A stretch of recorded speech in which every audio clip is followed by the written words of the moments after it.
ಇಲ್ಲ ಪೂರ್ವಿಕ, ನೀ ಬೇಜಾರು ಮಾಡ್ಕೋಬೇಡ ನಾನು ಹಿಂಗೆ ಹೇಳ್ತೀನಿ ಅಂತ. ನೀ ಹೇಳೋದೆಲ್ಲ ಕೇಳಿದ್ಮೇಲೆ ನೀನೇ ಸ್ವಲ್ಪ ಓವರಾಗಿ ರಿಯಾಕ್ಟ್ ಮಾಡಿದೆ ಏನೋ ಅಂತ ಅನ್ನಿಸ್ತದೆ ಕಣೆ. ಅಲ್ಲ, ನೀ ಯಾಕೆ ಅದನ್ನಷ್ಟು ತಲೆಗೆ ಹಚ್ಕೊಂಡೆ? ಊರು ಮನೆಯವರು ಮಾರತಿ, ಒಂದು ಚಿಕ್ಕಲ್ಲಿರೋಷ್ಟೊತ್ತಿಗೆ ಒಟ್ಟಿಗೆ ಇದ್ದವರು ಅಂತ ಹೇಳ್ತೀಯ, ಅವರೇ ಹೇಳ್ಯಾರೆ ಅಂತೀಯ. ಅದು ಬೇರೆ ರಮ್ಯಾ ಅದಾರಲ್ಲ, ತುಂಬ ಒಳ್ಳೆ ಹುಡುಗಿ ಅಂತೆ. ರಘುವೀರ್ ಮಾವ ನಮ್ಮನೆಗೆ ಬಂದಾಗಲೂ ನಾನು ನೋಡಿನಲ್ಲ, ಭಾಳ ಹಿಂಗರಳಿನ ಮನುಷ್ಯ.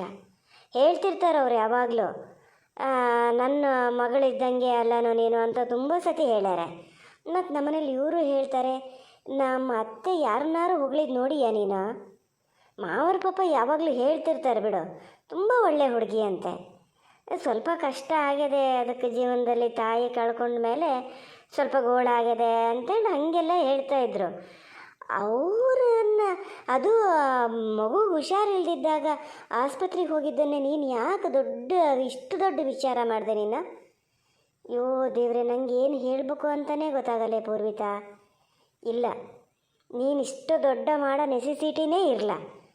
ನಿನ್ನ ಕಡೆಯಿಂದನೇ ಏನಾರು ಮಾತು ಸ್ವಲ್ಪ ತಪ್ಪಾಗಿದನೋ ಅಂತ ಅನ್ನಿಸ್ತಾ ಇದೆ ನನಗೆ. ಏನಪ್ಪ ಅಕ್ಕ, ನಾನಿಷ್ಟು ಹೇಳಿದ್ಮೇಲೂ ನಿಂಗೆ ಗೊತ್ತಾಗ್ತಾ ಇಲ್ಲ ಹಂಗಾರೆ?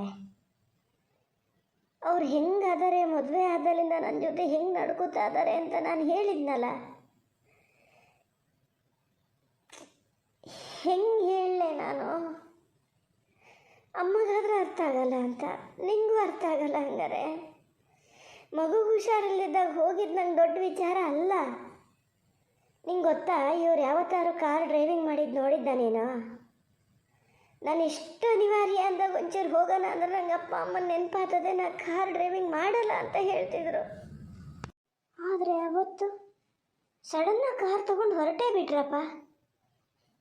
ಅವಾಗ ಕೇಳಿದೆ ನಾನು, ಏನಿದು ಯಾವತ್ತೂ ನೀವು ಕಾರ್ ಡ್ರೈವಿಂಗ್ ಮಾಡದೇ ಇರೋರು ಈಗ ಗೊತ್ತಿರಲ್ಲ ಅಂದ್ರೆ? ಇಲ್ಲ, ರಮ್ಮಿನ ಪಾಪ ಹುಷಾರಿಲ್ಲ, ಅದು ಹೋಗೋಷ್ಟೊತ್ತಿಗೆ ಹೇಳಲ್ಲ, ಬಂದಮೇಲೆಲ್ಲ ಕೇಳಿದ್ದು ನಾನು. ರಮ್ಯಾ ಯಾರು ಅಂತ ಕೇಳ್ತೀನಿ, ಆಮೇಲೆ ಹಿಂಗೆ ಅಂದರು. ಬೇಡ, ನಂಗೆ ಹಂಗೆಲ್ಲದನ್ನ ಹೇಳೋಕ್ಕಾಗಲ್ಲ ಕಣೆ ಅಕ್ಕ.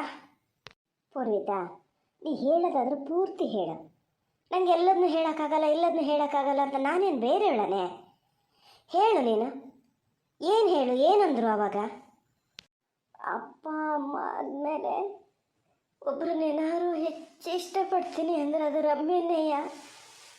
ಅವಳಿಗಿಂತ ಹೆಚ್ಚು ನಂಗೆ ಬೇರೆ ಯಾರೂ ಇಲ್ಲ ಅಂತಾರೆ ಗೊತ್ತಾ? ಅವರು ಫಾರಿನಿಗೆ ಹೋಗಿದ್ದೆ ರಮ್ಯನ ಮದುವೆ ಆಗಬೇಕು ಅಂತನಂತೆ. ಅವ್ರು ಶ್ರೀಮಂತರಲ್ಲ, ಅವ್ರ ಲೆವೆಲ್ಲಿಗೆ ನಾವು ಸಾಕಾಗಲ್ಲ. ನಾನೇನಾದ್ರು ಫಾರಿನಿಗೆ ಹೋಗಿ ಹಣ ಸಂಪಾದನೆ ಮಾಡ್ಕೊಬಂದ್ರೆ ನಂಗೆ ಅವಳನ್ನು ಕೊಡ್ತಾರೆ, ಆಮೇಲೆ ಕೇಳೋಣ ಅಂತಲೇ ಅವ್ರು ಫಾರಿನಿಗೆ ಹೋಗಿದ್ದಂತೆ. ನೋಡು, ಇದನ್ನೆಲ್ಲ ಕೇಳಿದ್ಮೇಲೆ ಹೆಂಗಿರ್ಬೇಕು ನಾನು ಹೇಳು? ಅದು ಎಷ್ಟೋ ಜನಕ್ಕೆ ಬೇಕಾದಷ್ಟು ಎಕ್ಸ್ ಇರುತ್ತೆ, ಅದೆಲ್ಲ ನಾನೇನು ಅಲ್ಲ ಅಂತ ಹೇಳಲ್ಲ. ಆದರೆ ಅವ್ರು ನನ್ನ ಜೊತೆ ನಡ್ಕೊತಿರೋದು ಮದುವೆ ಆದ ಮನುಷ್ಯ ನಡ್ಕೊಂಡಂಗೆ ನಡ್ಕೊತಾ ಇದ್ದಾರೆ ಅವರು. ಇನ್ನೂ ಅವ್ರ ಮನಸ್ಸಲ್ಲ ರಮ್ಯನೇ ಅದಾರೆ ಕಣೆ. ಇಲ್ಲೇ ಪೂರ್ವಿತಾ, ನೀನೇ ಹೇಳಿದೆ ಅಪ್ಪ ಅಮ್ಮ ಆದಮೇಲೆ ಜಾಸ್ತಿ ಇಷ್ಟ ಆಗೋದು ಅವರು ಅಂತ. ಅದೇ ಒಂಥರ ಗೌರವ ಇದ್ದರೂ ಇರ್ಬೋದು ಅಕ್ಕ. ಎಲ್ಲದಕ್ಕೂ ತೇಪೆ ಹಾಕಕ್ಕೆ ನೋಡಬೇಡ ನೀನು. ಒಂದು ದಿವಸ ನಾನು ಇದೆಲ್ಲ ಆದಮೇಲೆ ನಾನು ಅಪ್ಪಾಜಿಗೆ ಫೋನ್ ಮಾಡಿದೆ ನೋಡು. ನೀವು ಅಪ್ಪಾಜಿಗಲ್ಲ, ನಿಂಗೆ ಫೋನ್ ಮಾಡಿದ್ನಲ್ಲ, ಅವಾಗ ಅರ್ಧ ಗಂಟೆ ಮುಂಚೆ ನಮ್ಮ ಮನೇಲಿ ಜೋರು ಜಗಳ ಆಯ್ತು ಗೊತ್ತಾ? ಅವಾಗೇನೋ ಆಗೋಯ್ತಲ್ಲ, ಈಗ ಬಿಡಿ, ಅವ್ರನ್ನ ಜಾಸ್ತಿ ತಲೆಗೆ ಹಚ್ಕೊಳಕ್ಕೆ ಹೋಗಬೇಡಿ, ಫ್ರೆಂಡ್ ಹಾಗೆ ಇರಿ ಅಂತ ಹೇಳಿದ್ರೆ ಆಗಲ್ಲ ಅಂದರು ಅವರು. ಹಂಗಿರೋಕ್ಕಾಗಲ್ಲ ನನಗೆ. ನೀವು ನನ್ನ ಜೀವನದಲ್ಲಿ ಇಲ್ಲದೆ ಇದ್ದಿದ್ರೆ ನಾನು ಆರಾಮಾಗಿ ರಮ್ಯನ ಜೊತೆ ಇರ್ಬೋದಿತ್ತು. ರಮ್ಯನ ಗಂಡ ಅವ್ರಿಗೆ ಡೈವರ್ಸ್ ಕೊಡ್ತಾ ಇದ್ದಾರೆ ಅಂತಾರಲ್ಲೇ, ನೀನು ಹೇಳ್ತೀಯಲ್ಲ, ಈ ಮನುಷ್ಯನ ಜೊತೆ ಹೆಂಗಿರಕ್ಕಾಗ್ತದ ನಾನು? ರಮ್ಯನ ಗಂಡ ಡೈವರ್ಸ್ ಕೊಡ್ತಾ ಇದ್ದಾರಂತ ಸುಮ್ಮನೆ ಹೇಳಿರ್ಬೇಕು ನಿನ್ನ ಗಂಡ. ಅವ್ರು ಲವ್ ಮಾಡಿ ಮದುವೆ ಆದಾರೋ ಕಣೆ. ರಮ್ಯನ ಗಂಡ ಡೈವರ್ಸ್ ಕೊಡ್ತಾ ಇದ್ದಾರಂತ? ಇಲ್ಲಪ್ಪ, ಚಾನ್ಸೇ ಇಲ್ಲ. ನಿನ್ನ ಗಂಡ ಸುಮ್ಮನೆ ಹೇಳಿರ್ತಾರೆ ನಿನ್ನ ಹತ್ರ ಅಷ್ಟೇ. ಅವರಿಬ್ಬರು ಲವ್ ಮಾಡಿ ಮದುವೆ ಆಗಿದ್ದಂತೆ. ಬಿಡಕ್ಕ ಅವ್ರ ಕತೆನ. ಅವ್ರು ಏನಾರು ಮಾಡ್ಕೊಂಡು ಹೋಗಲಿ, ನನ್ನ ಕತೆ ಹೇಳು.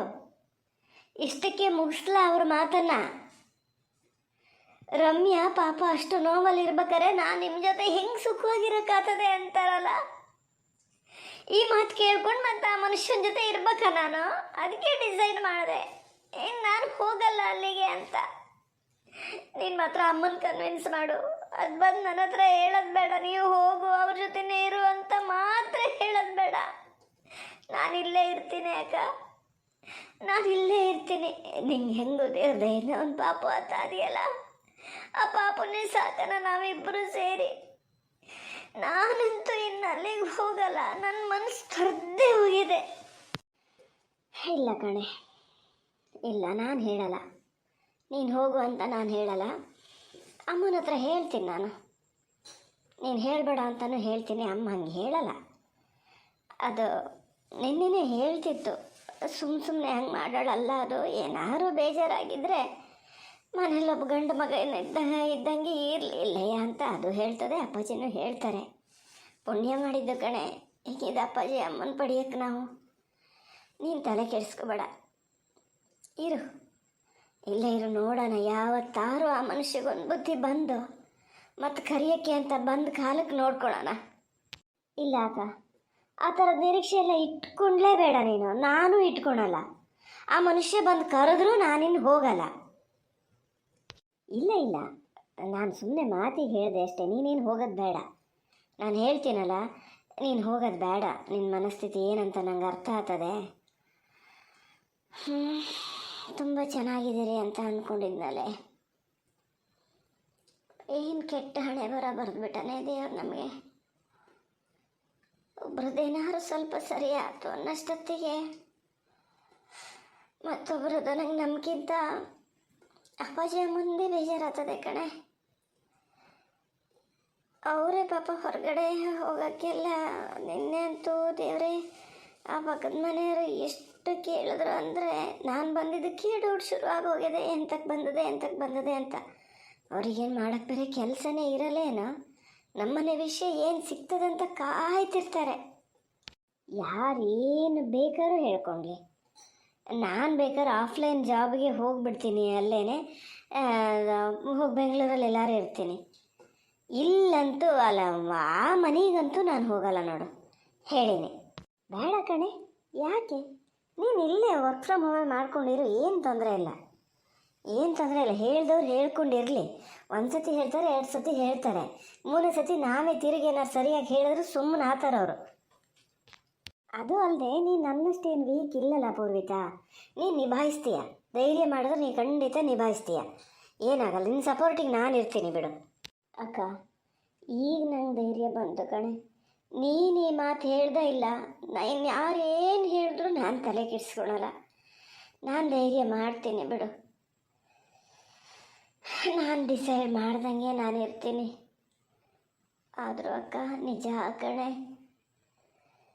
ನೀನು ಅವತ್ತು ಯಾಕೆ ಅಲ್ಲಿಂದ ಹೊರಟು ಹಾಗೆ ಸೀದಾ ಎಲ್ಲಿಗೂ ಗೊತ್ತಿಲ್ಲದಂಗೆ, ಯಾರಿಗೂ ಗೊತ್ತಿಲ್ಲದಂಗೆ ಹೋಗ್ಬೇಕು ಅಂತ ಹೋದೆ ಅಂತ ನನಗೆ ಆ ಮನೇಲಿ ಇದ್ನಲ್ಲ 2 ದಿನ, ಅವಾಗ ಅರ್ಥ ಆಗ್ಬಿಡ್ತು ಕಣೆ. ಅಲ್ಲ, ನಿನ್ನ ಪರಿಸ್ಥಿತಿಗೂ ನನ್ನ ಪರಿಸ್ಥಿತಿಗೂ ವ್ಯತ್ಯಾಸ ಇತ್ತು.